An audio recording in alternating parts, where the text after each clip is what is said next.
Qədim daş dövründə tədricən əhalinin sayı artdı və onlar daha geniş əraziyə yayıldılar. İnsanlar indiki Naxçıvan, Qarabağ və Qazax bölgələrində məskunlaşdılar. Qədim insanların bədən quruluşunda, alətlərin hazırlanmasında, təsərrüfatında və həyat tərzində böyük dəyişikliklər baş verdi. Qədim insanlar yeni tipli əmək alətləri hazırladılar. Bu onların inkişafı ilə əlaqədar olaraq meydana çıxdı. İlk dəfə olaraq iti uclu alətlər hazırlandı. Bu, qədim insanların həyatında mühüm rol oynadı. Bu dövrdə fərqli insan tipi olan Neandertallar da yaşamışdı. Onlar yaşamaq üçün özlərini açıq yaşayış yerlərində, mağaralarda və kamalarda yer hazırlayırdılar. Neandertal yaşayış məskənində insanın kəllə sümüyü tapılmışdır. Neandertallar yaşayış tikililərini əsasən nəhəng heyvanların sümüklərindən və iri qaya daşlarından düzəldirdilər. Neandertal insanların əsas məşğuliyyəti ovçuluq olmuşdur. Lakin onlar təbiətin hazır nemətlərindən də istifadə etmişlər. Arxeoloji qazıntılar zamanı Neandertalların qəbirləri aşkar olunmuşdur.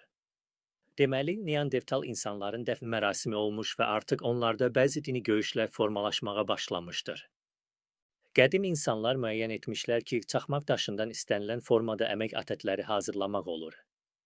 Azıq düşərgəsində yaşayan insanlar əmək alətlərini çaxmaq daşından hazırlamışlar. Azərbaycanda Neandertal adamın qalığı, bud sümüyü Urmiya gölü yaxınlığında Tamtama mağarasından aşkar edilmişdir. Bu tapıntı 40 min, 50 min il əvvələ aiddir və ibtidai insanların Azərbaycan ərazisində ən qədim çağlardan davamlı yaşadığını sübut edir. Tamtama mağarasından çoxlu maral, öküz, at sümükləri də tapılmışdır. Təxminən 35 min il bundan əvvəl Azərbaycan ərazisində ağıllı insan yaşamağa başlamışdır. İnsan fiziki və əqli cəhətdən daha da inkişaf etdi. Əmək fəaliyyətinin artması, şuur və düşüncənin inkişafı tədricən səsli nitqin yaranmasına səbəb oldu. Səsli nitq ilk vaxtlar tək-tək sadə səslərdən ibarət idi. Tədricən belə səslərin birləşməsindən sözlər yaranmışdır. Bu dövrdə ulu icmanı qəbilə icması əvəz etdi. Onun əsasını qan qohumu olan insanların birliyi təşkil edirdi. Qadın qəbilənin həyatında mühüm rol oynayırdı. Onlar uşaqların qayğısına qalır, yığıcılıqla məşğul olur, odu qoruyub saxlayır və yemək hazırlayırdılar. Buna görə qəbilədə ana üstün yer tutur, nəsil ana xətti ilə müəyyən olunurdu. Bu, tarixdə ana xaqanlığı, matriarxat çağıdır. 12 min illikdən Azərbaycan ərazisində Ortadaş dövrü və ya Mezolit adlanan dövr başlandı. Mezolit dövründə yaşayış üçün daha əlverişli iqlim şəraiti var idi. Qəbilə icmasında yaşayan insanlar əsasən ovçuluq, yığıcılıq və balıqçılıqla məşğul olurdular. Bu dövrdə insanlar ox və kamanı ixtira etdilər. Ox və kamanın ixtira edilməsinin əhəmiyyəti nə idi? İnsanlar heyvanları əhliləşdirdilər. Onlar ovladıqları heyvanların balalarını saxlayır, qida ehtiyatını artırmağa nail olurdular.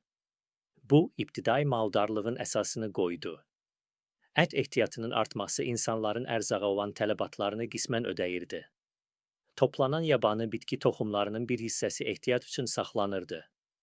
Yığıcılıqla məşğul olan qadınlar toxumların torpağa düşdükdən sonra yenidən cücərdiyini görmüşlər.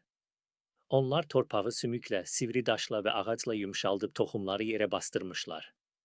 Bu isə ibtidai əkinçiliyin meydana gəlməsinə şərait yaratmışdır. Beləliklə, Mezolit dövründə mənimsəmə təsərrüfatından istehsal təsərrüfatına keçidin əsası qoyuldu. Əvvəllər təbiətin hazır nemətlərindən istifadə edən insanlar indi onları özləri istehsal etməyə başladılar. Lakin istehsal təsərrüfatının formalaşması bir qədər sonra yeni daş dövründə başa çatdı. Azərbaycanda Mezolit dövrü əhalisinin yaşayışı, məşğuliyyəti Qobustan abidələri əsasında öyrənilmişdir. Buradan çaxmaq daşı və sümükdən hazırlanmış əmək alətləri tapılmışdır. Həmin dövrdə insanlar çox kiçik ölçülü, müxtəlif həndəsi formalı alətlərdən istifadə etmişlər. Onlar sümükdən biz, ox ucu, balıqçılıqda istifadə olunan alətlər düzəltmişlər.